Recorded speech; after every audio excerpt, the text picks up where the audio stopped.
Let's begin from a quiet place, the kind of place where everything seems a little bit still, a little bit unsure. You've been there before. Maybe you're there right now. That place where nothing seems clear, and everything feels like a heavy fog settling in around your chest. You look out at the path ahead, and it's not that you don't want to walk, it's that you don't even know if you can. And even if you could, you don't know if it would matter. This is where most people stop, and that's okay, because confusion is natural, doubt is natural, uncertainty is part of it. But the Dhamma, the Buddha's teachings, don't ask you to be fast. They don't ask you to be perfect. They don't demand immediate understanding. They ask only one thing of you: that you stay. Stay. Even when you don't understand. Even when it hurts. Even when your whole being screams to run. Stay.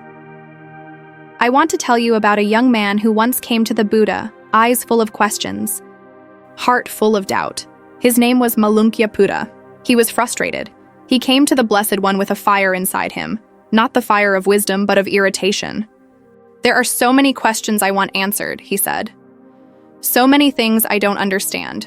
If you don't explain them, I will leave this path. And do you know what the Buddha said?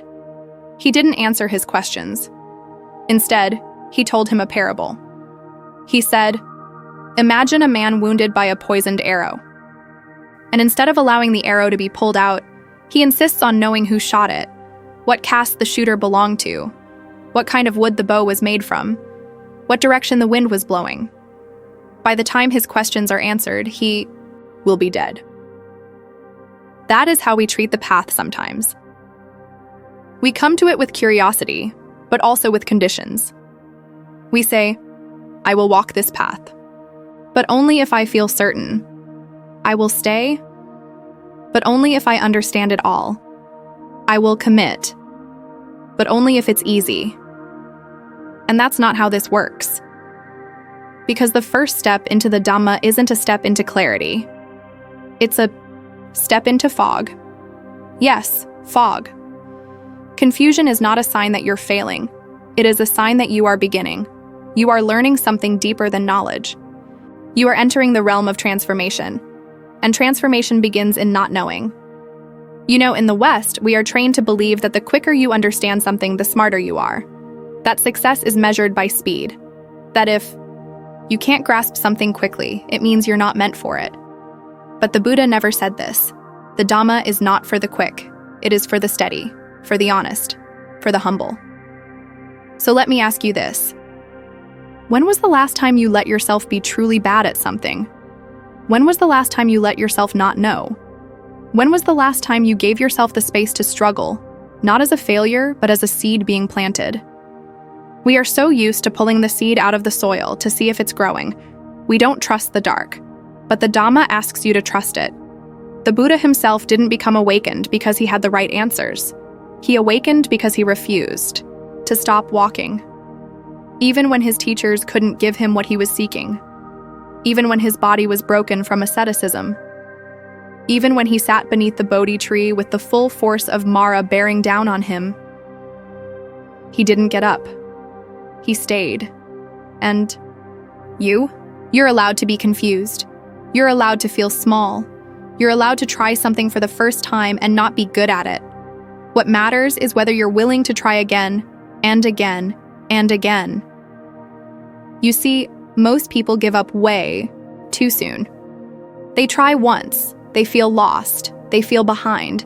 They look at others who seem to get it faster, and they walk away. Not because they're weak, but because they were taught to believe that struggle is a sign they don't belong. Want to offer you something different. Struggle is a sign you are alive. Struggle is a sign you are growing. Struggle is the path itself. You are not broken for not understanding. You are not failing because it's hard. You are not behind because it hurts. You are just beginning. And beginnings, by their very nature, are tender. In the Theravāda tradition, we are reminded again and again that insight, vipassana, is not something that comes all at once. It unfolds like the petals of a lotus, slowly, patiently, naturally. No flower blooms by force. and no one awakens by rushing. That's why, when you sit down to meditate for the first time, or the 100th time, and your mind races, and your knees hurt, and the thoughts won't stop coming, you don't get up and say, "This just isn't for me."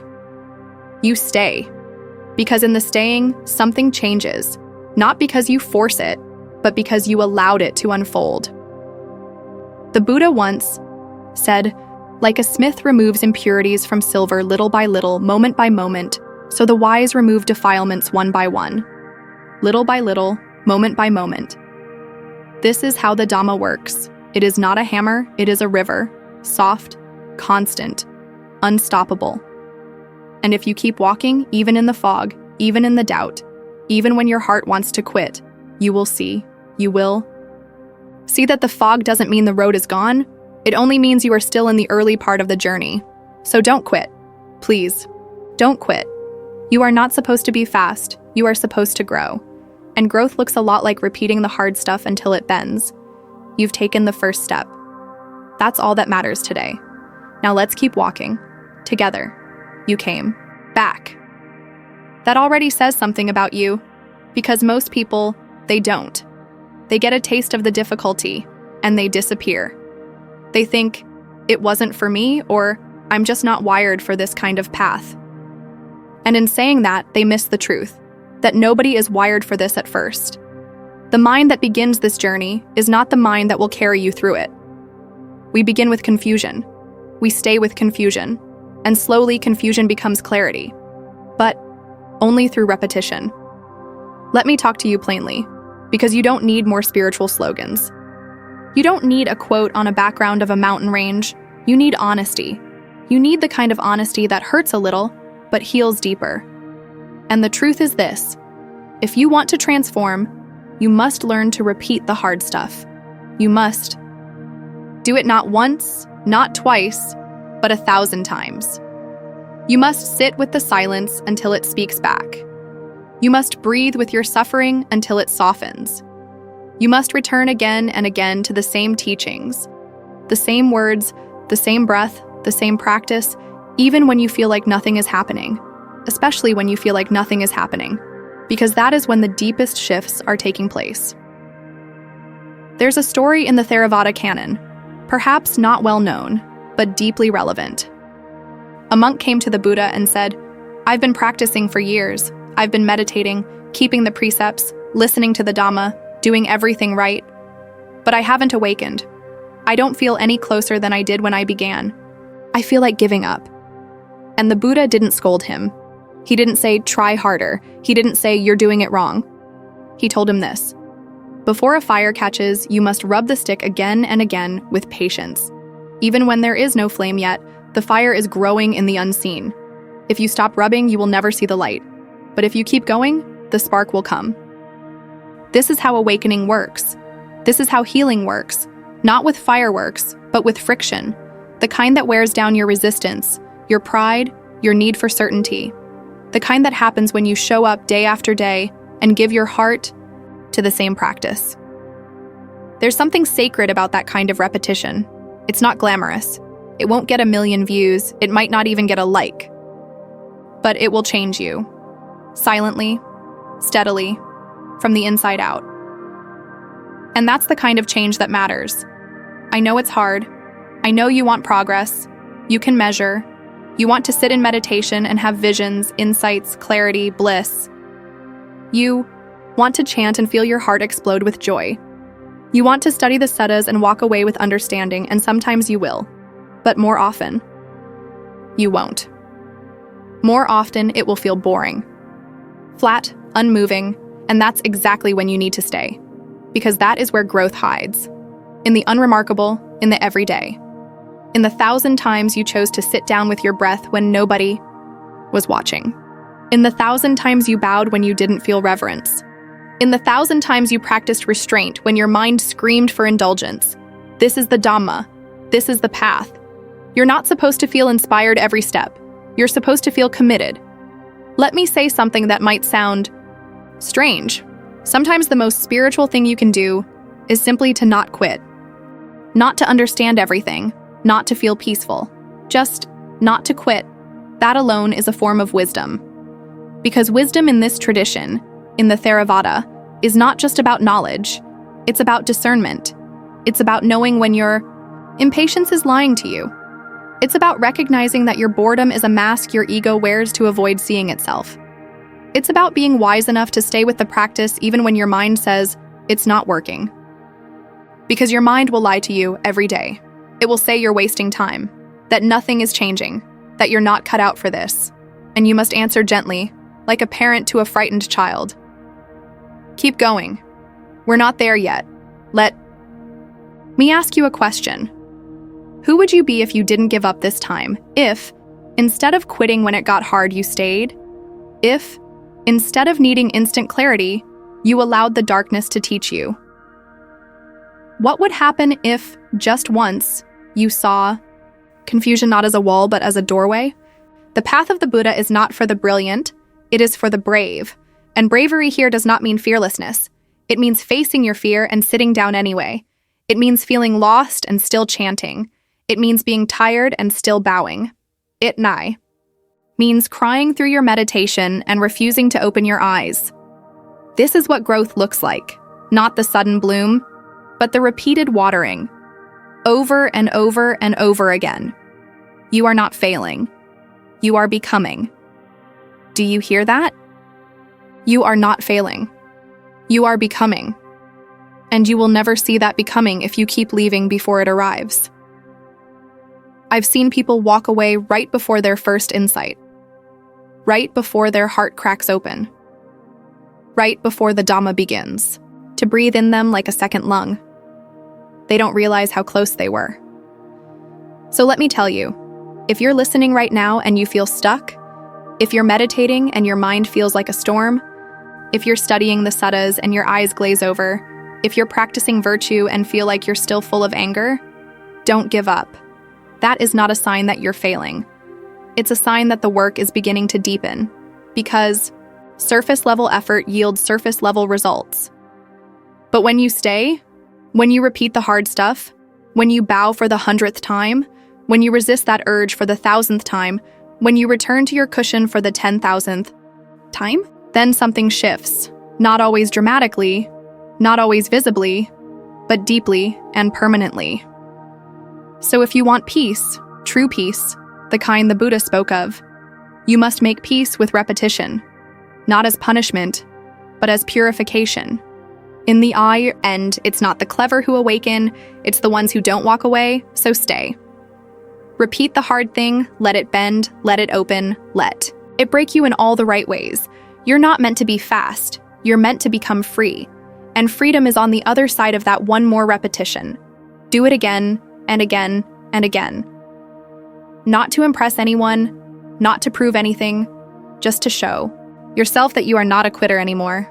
Just to prove to Mara, that inner force that wants you small, afraid, distracted, that you will not surrender. This is how the path is walked. This is how the heart is liberated. This is how you grow. And growth, my friend, always looks like repeating the hard stuff until it bends. Let's slow down here. Let's sit together in that moment when the mind wants nothing more than to run. You know the moment I'm talking about? You're halfway through a sit, maybe 15 minutes in, maybe 3 minutes in, and your legs are beginning to ache. But more than the body, it's your thoughts that are screaming, restless, loud, urgent, like children who haven't learned how to wait. You try to return to the breath, but it slips, and suddenly, you're chasing the thought of something you forgot to do, or someone who hurt you, or some version of yourself that doesn't feel like enough. And right there, that is when the escape begins. I can't do this. This is too much. This is just making me more anxious. We've all been there, even the monks, even the teachers. Even the Buddha himself in his early years sat with a wild, burning mind. And in that moment, we make a decision. We either believe the mind, or we see through it. Let me tell you a story from the life of the Buddha. Before he became awakened, when he was still the Bodhisattva, the seeker, he sat beneath the Bodhi tree and vowed not to rise until he reached liberation. But Mara came, not as a demon with horns, no, He came as doubt, as fear, as desire, as boredom, as pride.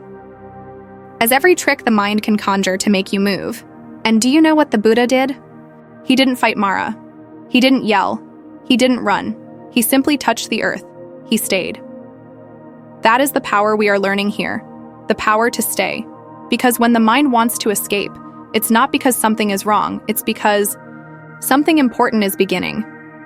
You see, most people think the struggle is a sign to stop. They think discomfort means failure. That difficulty is a sign to retreat. But in the Dhamma, it's the opposite.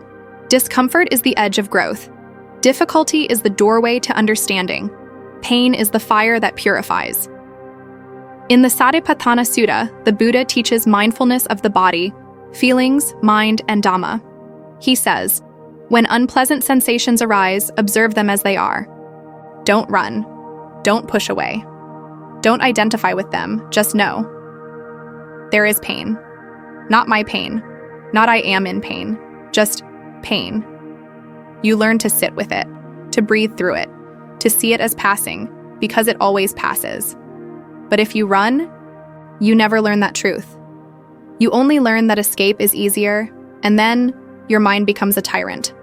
Every time it gets loud, you obey. Every time it gets scared, you retreat. Every time it gets bored, you chase stimulation, and that is how you remain a prisoner to your own thoughts. But the Dhamma offers a different path. It says, you can be free, not by avoiding difficulty, but by staying with it, by becoming still in the storm, by watching the waves rise and fall and realizing you are not the waves, you are the ocean. You've probably felt that at least once. Maybe in a moment of deep presence. Maybe when you sat longer than you ever had before. Maybe when you walked away from a fight, not because you were weak, but because you saw how much suffering it would create. In those moments, there is clarity. And that clarity doesn't come from escaping the mind. It comes from staying through its noise. You are not your thoughts. Let me say that again. You are not your thoughts. You are the knowing, the awareness, the stillness underneath. This is what we are training when we meditate, when we practice mindfulness, when we study the Dhamma. We are training to stay, not because staying feels good, but because staying teaches us the truth. And the truth is, the mind is not your master. It is your tool. And a tool must be trained, sharpened, disciplined, not with force, not with violence, but with patience. When the Buddha described the process of taming the mind, he often used the metaphor of training an animal, a wild horse, a young elephant. You don't beat it. You don't curse it. You guide it again and again, with gentleness, with firmness, with love. That's what you're doing when you come back to the breath for the 100th time in one sit. That's what you're doing when you stop yourself from reacting in anger. That's what you're doing when you feel the urge to quit. And don't. You are taming the mind. You are becoming free. Let's be real. This is not easy work. No one said it would be. But think about this. What has your mind done to you untrained? How many times has it taken you into anxiety, into resentment, into shame? How many relationships has it strained? How many nights has it kept you awake? Isn't it worth learning to stay with it, no matter how uncomfortable? To finally stop running? You don't need to fix all your thoughts. You don't need to silence them. You only need to learn how to see them clearly and not obey. That's the gift of the Dhamma. Not that it removes suffering from your life, but that it teaches you how to stop creating more of it. Because let's be honest, most of our suffering doesn't come from what happens. It comes from what our mind does with it. Someone says something unkind. The words hurt, but the mind repeats them for hours, days, years. You make a mistake. The moment passes, but the mind punishes you long after. A plan falls apart, and the mind tells you stories about failure, about rejection, about how you're not good enough. This is how we suffer, not because of life, but because of thought. And when you train the mind, You stop believing everything it says. You begin to choose, to pause, to respond instead of react. And that is liberation. So next time you sit down and the mind wants to escape, remember this. You're not here to escape. You're here to return. To the breath, to the body, to the truth. Again and again and again. Until one day, not in a flash, not in a dramatic awakening, but in a quiet moment, you realize the mind is noisy, but I am not the noise. The pain is present, but I am not the pain. The thoughts are storming, but I am the sky, and that realization, born from all the moments you didn't give up, will change everything. So when the mind wants to escape, let it shout, let it panic, let it whine. And you stay. Stay. Because freedom is on the other side of that impulse. And you are so, so close. There's a part of the journey no one prepares you for. Not the pain, not the confusion, not even the fear. No, it's something quieter than all that, more subtle, and in a way, more dangerous. It's boredom. Yes, boredom. Not the kind where you're stuck in traffic or waiting in line. I'm talking about the deep, creeping stillness that comes after you've tried, after you've struggled, after the chaos has quieted, and you're left with a kind of emptiness. You sit on the cushion. You breathe. The thoughts aren't too wild today. The pain in your knees is manageable. But there's this flatness, a dullness. Your mind whispers, "What's the point?" And for many, this is when they walk away. Because boredom, for the untrained mind, feels unbearable. It feels like death. And in a way, it is. It's the death of distraction. The death of the need to be entertained. The death of the self that wants everything to be exciting. You see, most people misunderstand boredom. They think it means nothing is happening.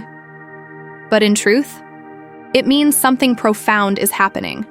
Something your mind can't yet recognize. In the Theravāda teachings, this stage is deeply respected. It's known as part of the purification process, because the mind, left without its usual stimuli, begins to reveal its deeper patterns. And when there is nothing to grab onto, no drama, no entertainment, no stimulation, the mind becomes exposed. Raw. Honest. True.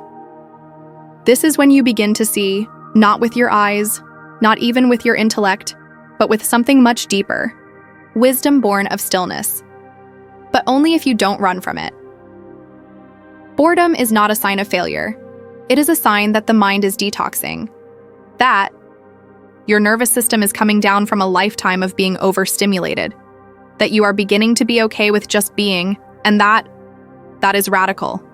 Do you know how rare that is? To be okay with just being? To not need the next thing? To not chase another feeling? To sit with breath and body and silence and know this is enough? That is what the Buddha pointed to. That is Nibbana in its seed form. Not some glowing light in the sky, but peace. Deep, unshakable, unexciting peace. We don't talk enough about how unexciting awakening can be. Yes, there are moments of insight, moments of release. But most of the path? It's quiet, repetitive, still. And that's where the gold is. You think the fire is only in the dramatic parts, the tears, the breakthroughs, the bliss. But the real fire is here, in the boredom. Because boredom is the final veil before presence. Let me say that again. Because if you remember anything from this part, let it be this. Boredom is the final veil before presence. If you stay, if you sit through it, it begins to melt. And suddenly, the breath is enough. The sound of the wind outside is enough. The eye feeling of your body against the floor is enough. And then, there is joy, not excitement, not thrill, but joy, the kind that needs no reason.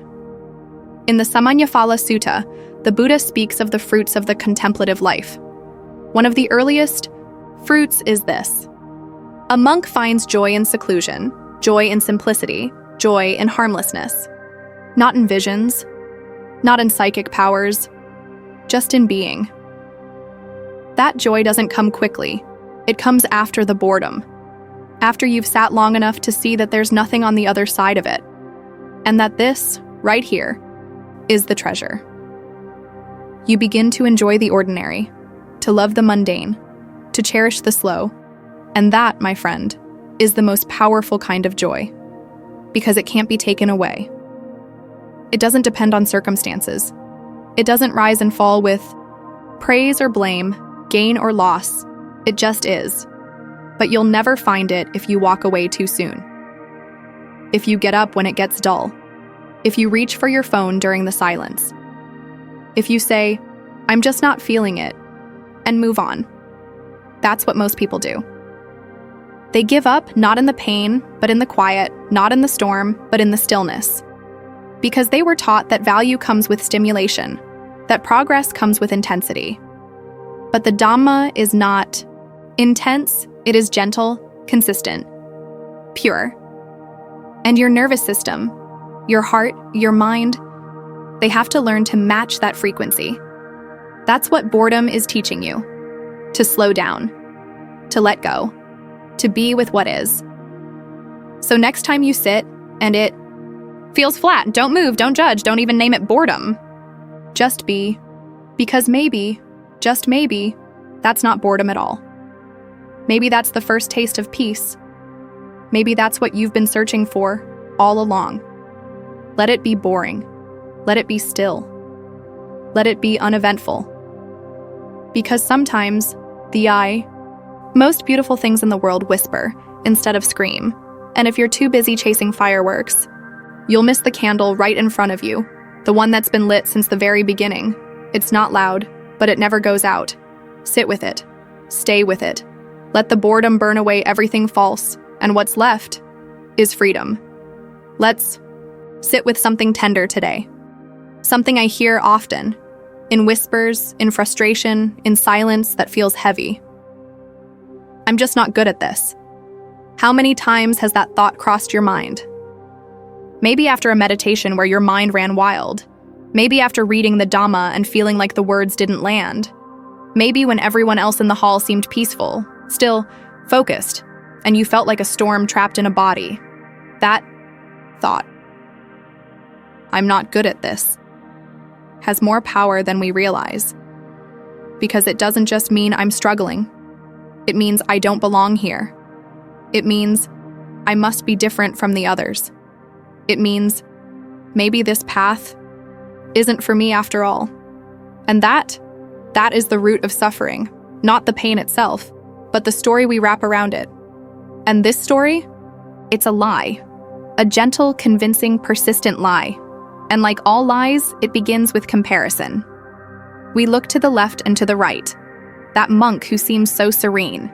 That practitioner who memorized the suttas. That friend who says they felt bliss during their sit, and we look at our own mind, restless, distracted, full of craving, and we feel small, less than, unworthy. But the Dhamma is not a competition. It is not a talent show. It is not a test to pass. It is a path to walk. And you, yes, you are already on it. You're already doing it, even when it's messy, even when it's clumsy, even when you think you're failing. Because failure in the Dhamma isn't what we think. It's not about how many times you get distracted. It's about how many times you return. The Buddha didn't say, "Never let your mind wander." He said, "Know that the mind is wandering." That alone is awakening. Not stopping the mind, not controlling it, but knowing it, with clarity, with kindness, with steadiness. Do you know how many disciples came to the Buddha and said, "I can't do this"? So many. Some were brilliant, well-versed in scripture. Others were simple, barely literate. But again and again he reminded them, it's not about being good. It's about being willing. There's a story in the Dhammapada commentary about a man named Kulapanthaka. He was the younger brother of a brilliant monk. When he joined the Sangha, he couldn't even remember a single verse. He would try, forget it, try again, forget again. The other monks looked down on him. Even his own brother told him to leave. But the Buddha saw his sincerity. He gave him a simple task: to sit and wipe a cloth, repeating, removing impurity. Day after day, he did that, not reciting deep teachings, not memorizing scriptures, just wiping, just watching. And one day, insight bloomed. He saw clearly, as the cloth was stained and purified, so too the mind, and he awakened.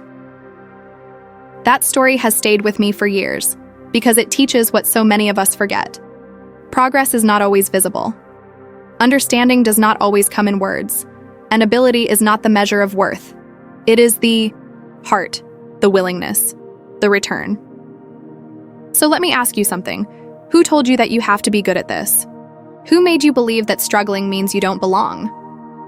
Who said that the Dhamma is only for the calm, the wise, the disciplined? Certainly not the Buddha. He said the opposite. He said the Dhamma is for those who suffer, those who thirst, those who seek freedom. That means you. Yes, you, exactly as you are, with all your thoughts, with all your habits, with all your doubts. There is room for you here. In fact, the path was made for you, not the perfect version of you, but the one sitting here now, reading these words, wondering if it's worth continuing.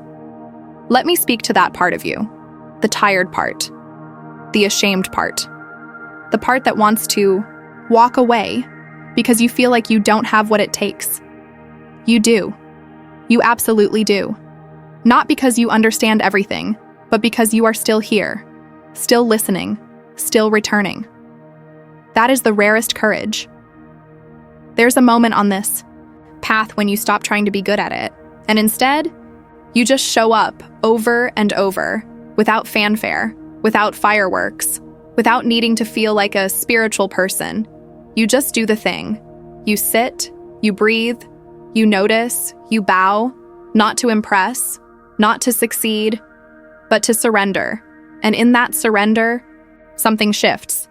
A quiet confidence grows, a steadiness, a softness, the kind of knowing that says, I don't have to be good. I just have to keep going. You will still fall. Of course you will. That's the path. Even the Buddha described the process of progress as 2 steps forward, 1 step back. He never promised perfection. He promised freedom. And freedom doesn't come from being good at something. It comes from not needing to be. So the next time the thought arises, I'm not good at this, smile gently and say, that's okay. Then sit anyway, chant anyway, listen anyway. That's how the path is walked. Not by the gifted, but by the devoted. By the ones who show up even when they don't feel like it. By the ones who get up again after every fall. By the ones who whisper just one more breath. You don't have to be good at this. You just have to be honest and humble and willing to begin again, again, and again, and again. That's how the mountains are moved. That's how the heart is opened. That's how awakening begins. So stop judging your practice. Start trusting it. The fruit will ripen in its own time. You, yes you, are already enough, just as you are. Let's sit together for a moment, not in a rush, not with expectation, but with the stillness of understanding. I want to speak softly into that part of you that feels tired. That part that whispers, why am I still struggling? That part that looks at others and thinks, they're moving faster, doing more, becoming something. And I'm still here. Still circling the same pain. Still repeating the same habits. Still unsure if I'm ever going to break through. You see, somewhere along the way, we were sold a fantasy. Maybe not with words, but in subtle messages. In polished success, stories and highlight reels. The fantasy was this: that one day we would arrive. That at some point the clouds would part and the sun would shine so perfectly and we'd no longer stumble, no longer struggle. That we'd become someone else entirely, someone better, someone healed. But in the Dhamma, we are taught something far deeper. The Buddha never promised us arrival. He promised us the path. And the path, my dear friend, is not a straight road from A to B. It is a winding, spiraling, humbling journey inward, over and over again. A process of remembering, forgetting, remembering again, falling, waking up, falling again. A life not of perfection, but of patient return. Let me share something with you that changed the way I saw myself. In the Theravāda tradition, we often reflect on bhavana, the word we use for mental cultivation. It's commonly translated as meditation, but it truly means to develop, to grow. It doesn't mean to master quickly. It doesn't mean to understand instantly. It means to stay, to nourish the same soil, even when nothing seems to be blooming. And how do we grow in the Dhamma? By repeating the hard stuff until it bends, by returning to the breath again and again, even when the mind wanders, by choosing kindness, even when we are met with cruelty, by letting go, even when the ego clings and screams, by sitting in silence, even when every cell wants to flee. We do not become wise because we learn quickly. We become wise because we keep walking. We become free not because we never suffer again, but because we stop running from suffering. We look it in the eyes, we bow to it, we ask, "What are you here to teach me?" And I know how tempting it is to want things to move faster, to want results, to want confirmation that all this inner work is working. But listen to me closely, this is important. Slowness is not failure, confusion is not incompetence, repetition is not regression. These are the marks of those who are growing correctly. Have you ever watched a child learning to walk? How many times do they fall before they can stand steady? How many times do they try to say a word before it comes out clear? We do not judge them. We do not shame them. We delight in their effort. We cheer them on. And yet, when it comes to our own hearts, we are so harsh, so impatient, so unkind. But this heart, your heart, it's learning how to walk again. It's learning how to love rightly, how to let go, how to forgive, how to see clearly. And that takes time. It takes silence. It takes falling, and it takes beginning again, and again, and again. There's a sutta that speaks so tenderly to this human pattern. It's from the Anguttara Nikaya, where the Buddha says, "Just as a smith removes the impurities from silver by repeated heating, so too by repeated training, a bhikkhu removes the impurities of the mind." Repeated heating, not once, not twice, not quickly, but through steady, patient, committed presence. Are you beginning to see? You are not behind. You are not broken. You are simply being forged. Each challenge you meet is not here to break you. It is here to refine you. Each setback, a sharpening, each mistake, a mirror, each slow, aching step, another piece of the path. And that path does not demand perfection. It only asks for presence. You may not realize this yet, but your willingness to return, to keep walking, even when it hurts, is the very essence of wisdom in motion. And here's the paradox. The sacred paradox at the heart of Theravāda practice. The more you try to rush awakening, the more it slips away.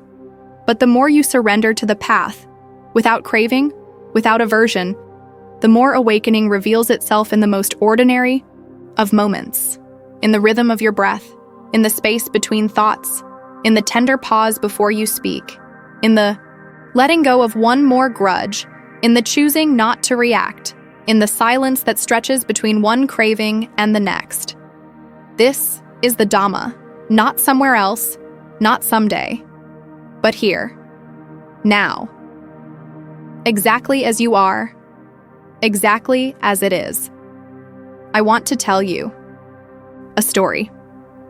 There was once a forest monk, far away from the noise of the world. He lived simply, just robes, bowl, and breath. He practiced deeply, diligently, in solitude. But after years of silence, years of discipline, he still felt restless, still felt like he had not arrived. So he walked, days and nights through the jungle to find a great teacher. When he arrived, weary and thin, he bowed deeply and said, "Venerable, I have done everything, but I still don't feel free. Please help me." The teacher looked at him with gentle eyes and asked, "Tell me, how did you walk here?" The monk was confused, but he answered, "I walked slowly. I paid attention to my steps. I listened to the forest. I avoided harm to any living thing. I bowed to the trees. I recited the suttas as I walked." The teacher smiled and said, "Then you are already free." You see, the path is not something you reach. It is something you walk. It is something you become. So today, if you are struggling, if you feel stuck, if you feel slow, if your mind is tired from trying so hard to get it right, I want you to place your hand on your heart right now and say this with me. I do not need to be fast. I only need to be here. Say it again. I do not need to be fast. I only need to be here. Let that be your refuge. Let that be your rhythm. Let that be your freedom. The world will try to convince you that growth should be visible, measurable, impressive. But the Buddha invites you to something quieter, something truer. A growth that bends the hard places in you until they soften. A growth that doesn't shout, but whispers. A growth that doesn't perform, but transforms. So stay. Stay in the breath. Stay in the question. Stay in the silence. Repeat what's hard until it bends. And one day, without warning, you'll notice something. You'll notice you're not so reactive. You'll notice you're more compassionate. You'll notice the same pain, but a different response. And that, dear one, is freedom flowering. You are not late. You are not lost. You are growing. Keep walking. Let's take a breath here. This part is tender. Because if you've come this far through all the chaos of doubt, the pain of stumbling, the confusion that feels like fog in your mind, then you know what it means to question yourself deeply. You know what it means to try. Not once, not twice, but again and again. Only to fall. Only to feel lost. And you start to believe the voice in your head. You know the one. Maybe I'm not meant to get this. Maybe I'm not smart enough. Maybe this just isn't for me. That voice sounds so reasonable sometimes, so final, so convincing. And it often shows up right at the doorway, the exact moment when transformation is about to begin. The moment the old self is dying, and something new, raw, humble, and wise is trying to be born. But most people don't know that. Most people hear the voice and turn back. They feel the tension of not knowing and walk away. In the Dhamma, we see this often. The Buddha didn't expect us to grasp everything the first time. He wasn't looking for quick learners or spiritual prodigies. He was calling out to those who would sit with the not knowing, with the discomfort, and stay. And so in this part, I want to speak to the part of you that feels like giving up. Because I need you to hear this. You are not supposed to understand everything the first time. That is not a defect in you. That is how this path is designed. The wisdom of not knowing. There's a moment in the Pali Canon that always touches me. A young monk named Malunkyaputta approaches the Buddha, frustrated and full of questions. He wants answers in order about the cosmos, the soul, what happens after death. He wants it all now. The Buddha, instead of indulging the questions, offers a simile. He says, it's as if a man were shot with an arrow, and while the wound is fresh, he refuses treatment until he knows who made the bow, what wood it was carved from, what feathers were on the arrow, and so on. That man would die before getting the answers. Do you feel that? The Buddha wasn't being dismissive. He was teaching us something deeper, something most of us don't want to hear. The path to liberation is not built on having all the answers at the start. It's built on a willingness to stay with the wound long enough for real healing to happen, even if we don't understand it all. Understanding doesn't come in a flash. It comes in layers, through repetition, through silence, through falling and getting up again, and again, and again. The modern mind is addicted to speed. We've grown up in a world that worships efficiency. If you can't master it in 30 minutes, it's not worth your time. If it doesn't go viral in a week, maybe your idea just isn't good. If you don't feel peace immediately when meditating, then maybe meditation isn't for you. But the Dhamma doesn't work that way. It's slow. It's old. It's inconvenient. It humbles your pride, breaks your certainty, and forces you to walk with your heart in your hands. And when people say, "I'm not good at this," when they feel confused and walk away, what they're really saying is, "I expected something quicker. I didn't know growth would look like this. But my friend, it does look like this. It looks exactly like this." Confusion is not failure. It is fertile soil. Let me tell you something the world rarely says. Confusion is sacred. Confusion is not the enemy of wisdom. It is the birthplace of wisdom. It is the murky soil from which understanding sprouts, slowly, unevenly, and with great humility. Think of a child learning to walk. They don't analyze gait mechanics. They don't read books on balance. They wobble, they fall, they cry, but they try again and again. And eventually, step by painful step, their legs begin to trust the ground beneath them. And you, yes you, are learning to walk again. Maybe not with your legs, but with your mind. With your heart. With this precious thing called the Dhamma. And if you feel confused, if you feel uncertain, it means you're growing. It means you're stretching beyond the limits of your past self. Isn't that beautiful? Remember the simile of the handful of leaves. There's another teaching of the Buddha that I think about often. He said to the monks, "What do you think, monks? Which is more, the handful of leaves I have taken or the leaves in the forest?" The monks replied, "The leaves in the forest are far more." And the Buddha said, "In the same way, what I have taught you is like the handful of leaves, while what I have not taught you is like the leaves in the forest. I have taught only what is necessary for liberation." Why does this matter? Because even what we do learn, even that small handful, is enough. But it will not reveal itself all at once. It will take years of reflection, deep practice, and stillness for those few leaves to reveal their fragrance, their truth, their medicine. So be gentle with yourself. You were never meant to understand it all now. You were only meant to walk with what you have, and let it reveal itself in time. Growth looks like repeating the hard stuff until it bends. Let's talk about repetition. Let's talk about the slow grind of practice that no one sees. Most people think spiritual life is about profound insights, sudden awakenings, powerful meditations. But if you asked the arahants, the ones who walked the full path, they'd tell you something else. They'd tell you that liberation is found in repeating the hard stuff, sitting through restlessness, walking through doubt, enduring discomfort. Until one day it bends. Until one day the thing that used to break you doesn't. Until one day the thought that used to derail you floats by like a cloud. Not because you're special, not because you're suddenly enlightened, but because you didn't quit, because you stayed, because you practiced, because you gave the Dhamma time to work. A gentle reminder. So let me say this clearly, from my heart to yours. You are not broken. You are not behind. You are not unworthy.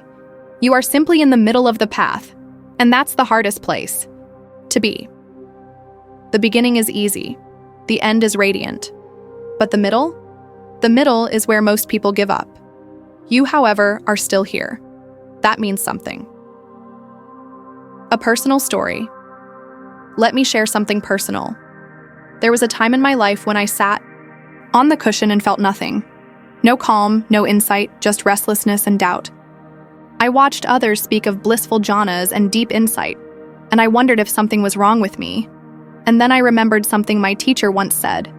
Even if all you see is darkness, stay with the darkness. That too is part of the Dhamma. So I stayed, day after day, and eventually something softened. Not a bolt of lightning, not fireworks, just a quiet understanding that this was enough, that practice is the fruit, that staying is the breakthrough. And in that, I found peace. You are doing it right. Let me end this part with something simple and true. If you are confused, if you are frustrated, if you are stumbling, but you're still here, you are doing it right. The path isn't meant to be clear. It's meant to clarify you. You don't need to be fast. You just need to stay. Because staying, through the silence, the questions, the pain, is the practice. And one day, you'll look back at all the nights you didn't understand, and you'll see it, the shape of your awakening. Carved slowly, tenderly, through the discipline of not giving up. Let that be your refuge. Stay. Just stay. I want you to think about fire for a moment. Not the kind that burns a house down. Not the kind that destroys. I'm talking about the quiet. Fire.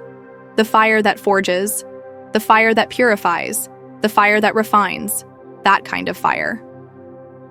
In the ancient texts, the Buddha often used the metaphor of fire to describe not just suffering, but transformation. In fact, there's a well-known discourse called the Adattapariyaya Sutta, or the Fire Sermon. In that teaching, the Buddha says that everything is burning with greed, hatred, and delusion. But here's the thing most people miss. Fire isn't the enemy. It's how we relate to it that changes everything, because fire can burn you, or it can forge you. Fire can destroy a weak structure, or it can strengthen steel, and the same is true for hardship. Now, why do I bring this up? Because most people give up the moment they feel the heat. They step into the kitchen of spiritual practice or learning or healing, and the second it gets hot, confusion arises, frustration builds, doubt creeps in. They walk away. They say, "This is too much. This must not be for me. I'm just not cut out for this." But the Dhamma doesn't grow in a comfortable place.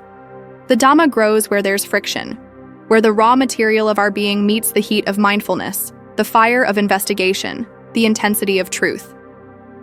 Let me tell you a story. There was once a young monk. His name was Sati. He was full of enthusiasm in the beginning. He had left behind his home, his family, his possessions, seeking nibbana with all his heart. But in his early days, things didn't go smoothly. He had trouble concentrating. His knees hurt during meditation. His mind wandered. He compared himself to other monks and felt ashamed. Every evening, he would sit in silence as others spoke of their insights, about impermanence, non-self, the stillness that arises when the defilements settle, and he would just sit there, feeling small, feeling inadequate. One day, he went to his preceptor and said, "Pante, maybe this just isn't for me. Maybe I made a mistake. Maybe I should return to lay life."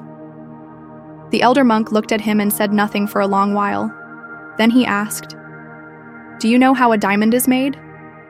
Sati shook his head. The elder smiled softly. "It begins as a piece of coal, a black, dirty lump buried in the earth.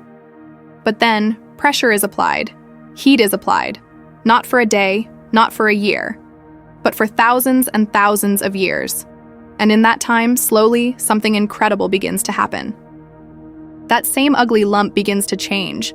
Its inner structure begins to shift, until one day it becomes the hardest, clearest, most precious thing we know, a diamond." He paused. "My dear Sati, are you willing to sit in the fire long enough to become that? Most of us aren't.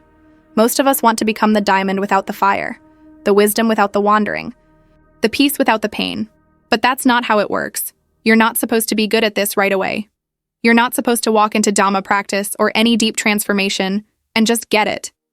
That's not how any of this works. That's not how the Buddha did it. Do you know how long he wandered? 6 years. 6 years of severe austerities, starvation, heat, cold, doubt. He pushed his body to the brink, not because it was the right path, but because he was searching. And only after years of hardship did he finally sit under the Bodhi tree and say, "No more extremes. Let me find the middle way." Even then, it took the whole night of deep, concentrated, unwavering mindfulness, witnessing his past lives, seeing the law of karma, overcoming Mara's illusions, before he became awakened. 6 years, and we feel like quitting after 6 minutes. You see, the part where you want to give up. That's the threshold. That's the razor's edge between who you are and who you could be. That's the gate. Most people never cross it. They turn around at the door. They miss the Dhamma, not because it isn't there, but because they weren't willing to burn just a little longer. This practice, it's not for the comfortable. It's not for those who need it to be easy. It's for those who can sit in the discomfort without needing to run. It's for those who can feel confused and still keep going. It's for those who can bow to not knowing and still come back to the breath, again and again, because that's what growth looks like. And growth, dear friend, looks a lot like repetition. The Buddha didn't become the Buddha by dabbling. He trained, over and over and over. He sat under trees. He watched his breath. He observed Vedana, the feeling tones. He investigated the mind. When a defilement arose, he didn't run. He watched it. He studied it. He endured it with wisdom. And eventually, it lost its power. This is how you bend the hard stuff. You face it, again and again, until it breaks. Or rather, until you break through. Now I want you to imagine yourself again. Not the version that's discouraged right now. Not the one that's confused or tired or doubting. I want you to imagine the version of you that didn't give up. The one who stayed. The one who didn't walk away at the threshold. The one who sat through the fire until it became light. What would that version of you say to this moment? Would they tell you to stop, or would they whisper, just one more breath, one more round, one more day? You're not broken. You're not behind.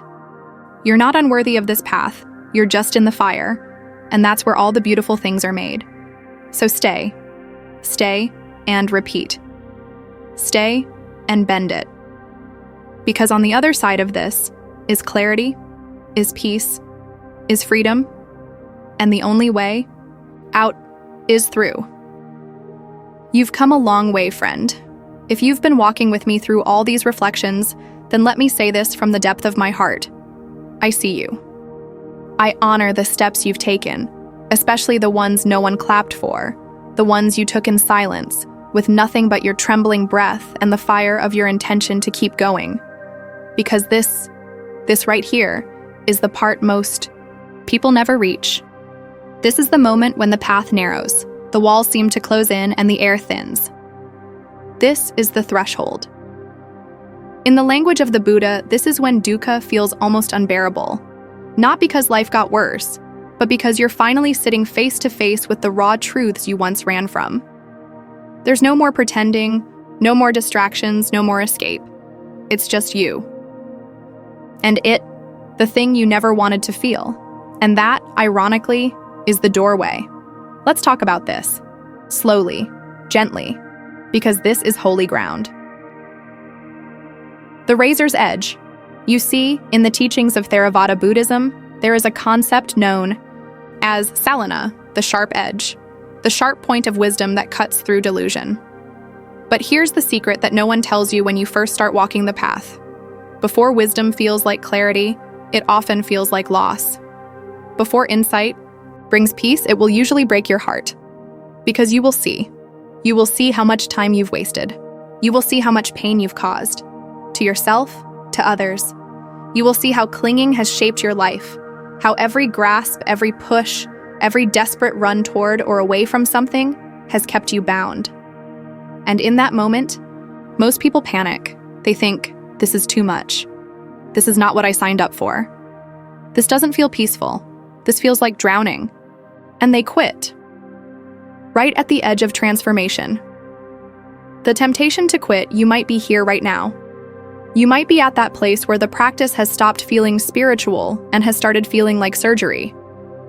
You sit in meditation, and instead of peace, you find agitation. You look inside, and instead of light, you find shadows. You try to breathe, and all you feel is pain. I know this place. I've cried in this place. I've screamed silently in this place. I've almost walked away from everything in this place because it feels like you're failing, but you're not. You're growing. You're growing in the exact way the Buddha meant when he said, "Just as a skilled surgeon cuts with a blade to save a life, so too must we face the truth to be free." Repetition is the secret. Most people try once or twice. They sit a few times. They read a sutta or two. They go on one retreat and feel confused, and they walk away. But let me offer you the deepest reminder I've ever learned from the Dhamma. Growth is not a single moment. It is a relentless repetition. That's it. The moment you feel like it's not working, the moment it feels like you're broken, the moment you doubt your capacity to go on, that's exactly when the process is working, but it doesn't look like success. It looks like repetition. It looks like returning to the cushion for the 1,000th time, even though nothing in you wants to. It looks like breathing through tears instead of escaping them. It looks like bowing to the present moment, not because it's easy, but because it's here, and this is the truth. The Dhamma bends for no one, but if you stay long enough, you will bend in the direction of liberation. Why the pain gets louder. People often ask, why does the pain seem worse when I start practicing deeply? Shouldn't it be getting easier? But the Buddha never said it would get easier. He said it would get clearer, and clarity is not always comfortable. When you've spent your whole life avoiding certain truths, finally facing them is like staring directly into the sun after years in the dark. Of course, it hurts, but that pain is not punishment, it's purification. You are burning through lifetimes of habit. You are watching your old self fall apart, not because you did something wrong, but because you're finally doing something right. The silent victories. Here's something else they don't tell you. You won't always be able to measure your progress. Sometimes the most important shift in your practice will be invisible to everyone, even to yourself. There will be no dramatic moment, no angelic light, no sense of, I did it. But one day, in a moment of stillness, you'll realize you didn't lash out when someone triggered you. You breathed through an old craving instead of obeying it. You cried without making it mean something was wrong with you. You sat with your pain, and your pain softened. These are the silent victories, the real ones, and they don't happen by accident. They happen because you didn't quit. Don't mistake the threshold for the end right now if it feels like everything inside you is breaking, if it feels like you're failing, if it feels like the darkness is too thick. I want to whisper something sacred into the deepest part of you. You are closer than you've ever been, not to perfection, not to having it all figured out, but to truth, to the raw, undressed, unfiltered truth of what it means to be human and what it takes to be free. This is not the end. This is the threshold. It's not the darkness of the tomb. It's the darkness of the womb. Something is being born in you. And so we bow in the Theravāda tradition when a student comes to the teacher in tears, full of despair, unsure if they can go on. The teacher doesn't give them a pep talk. They bow. The teacher bows to the student, not because the student is weak, but because they've reached the razor's edge, because they are standing where few dare to stand, because they are choosing truth over comfort, presence over escape, practice over performance. So if this is where you are, I bow to you and I say softly, don't stop now, not when you've come this far. Let me take a breath with you before we begin this final part. Just pause, let it land. You've come this far, not just through these words, but through life itself. Through silent battles, through long nights, through quiet victories no one else will ever know about. And now, we're here. Let me tell you something quietly but clearly. You were never failing. You were always becoming. Even when it all looked like a mess. Even when you were drowning in confusion, doubt, or despair. Even when you couldn't find the strength to try again, you were becoming. In the Dhamma, the path isn't a straight line. It twists, it turns, it narrows, it widens. Sometimes it disappears altogether. And still, the Buddha said, this Dhamma is for the one who wants to awaken, not the one who already knows how, not the one who's always strong, but the one who wants it truly, deeply, sincerely. The Pali word for path is magga. But you know what's beautiful? The Eightfold Path doesn't say right perfection. It says right effort, right mindfulness, right understanding. Not perfect effort, not flawless understanding, just right, just enough to turn the wheel again. That's you. That's all this was. The first step was never supposed to be easy. Think of the Buddha himself. He wasn't born enlightened. He walked away from everything. Left the palace, left his newborn child, left comfort. For what? For questions.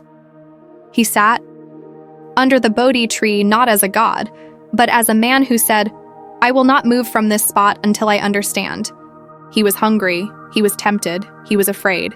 He faced Mara, the personification of delusion, and didn't run. And what was the final blow to Mara? Not a sword, not a teaching, not a miracle. It was one hand, gently touching the earth. He called the earth to witness. I have done the work. I have walked the path. I have the right to be here. So do you. You have the right to be here. You have the right to keep walking. You have the right to grow slowly, to struggle, to break down and rebuild, to not give up. The seeds you've planted are already growing. In the Anguttara Nikaya, there's a beautiful teaching. The Buddha says that the results of our actions, of our effort, do not always appear right away. He compares it to planting seeds. Some grow fast. Some take time. Some grow underground where you can't even see the progress. You might think nothing is happening, but something always is. Every sit, every breath, every time you choose not to lash out, every time you pause instead of reacting, every time you return to the present, even after getting lost, that is the path. It doesn't matter if you wandered for hours or weeks or years. Coming back, that's what matters. As long as you return, the Dhamma is still alive in you. That's why we don't give up, because the fruits are coming. Maybe not today, maybe not tomorrow, but they're coming. And sometimes the greatest fruit isn't external at all. It's the way your heart softens, the way your anger no longer rules you, the way compassion enters your tone, the way peace slowly replaces the war within. Don't measure yourself with harsh rulers. So many of us quit not because we're weak, but because we're comparing ourselves to some imagined version of perfection. We look at the great ones, the sages, the teachers, the strong people, and we think, I could never be like that. But the truth is, they bled too. They cried, they stumbled, they sat with self-doubt. The only difference? They kept showing up, and the Dhamma, like the earth, never turned them away. The path doesn't reject the broken. It welcomes them. It was made for them. Even in the Vinaya, the monastic code, you find stories of monks who made grave mistakes, who disrobed, who returned, who failed, who fell. And still, the Buddha gave them space, taught them again, sat with them in silence. Because this path is not about performance. It's about sincerity. Let the Dhamma break you. Gently. The Dhamma isn't here to keep you comfortable. It's here to make you free, and freedom doesn't come cheap. It costs illusion. It costs ego. It costs the old self who wanted to quit when things got hard. And yes, sometimes that hurts. But let the Dhamma break you. Not harshly, not violently, but like rain breaks the heat. Like light breaks the darkness. Let it soften the hard places in you. Let it dissolve the pride, the certainty, the defensiveness. Let it open you, because only then can something deeper be born. You were always becoming. You might think the times. You stopped trying meant you were failing. But what if I told you that was just the cocoon stage? What if I told you that your weakness was a necessary surrender? That your quitting was a kind of death before rebirth? That your confusion was simply the loosening of old, rigid thinking? You were always becoming. You were becoming someone who could sit with discomfort, who could walk without knowing the destination, who could love without guarantees, who could serve without applause. That's no small thing. That's the Dhamma in motion. The final word, I want to say this to you, not as a teacher, not as someone who knows better, but as a fellow traveler, someone who has sat in the dust too. Don't give up, not because you owe anyone, not because of pride, not even because of this story, but because somewhere in your heart, something still wants to wake up. Honor that, even if it's small, even if it's silent, even if it flickers. Honor that flame, fan it with patience, feed it with effort, protect it with mindfulness, and one day, maybe when you least expect it, you will see what it's all been for. The path will rise up to meet your feet, the breath will feel like a friend, and silence will no longer be empty, but full. You'll know, not with words, but with peace. You'll know you were never failing, you were always becoming.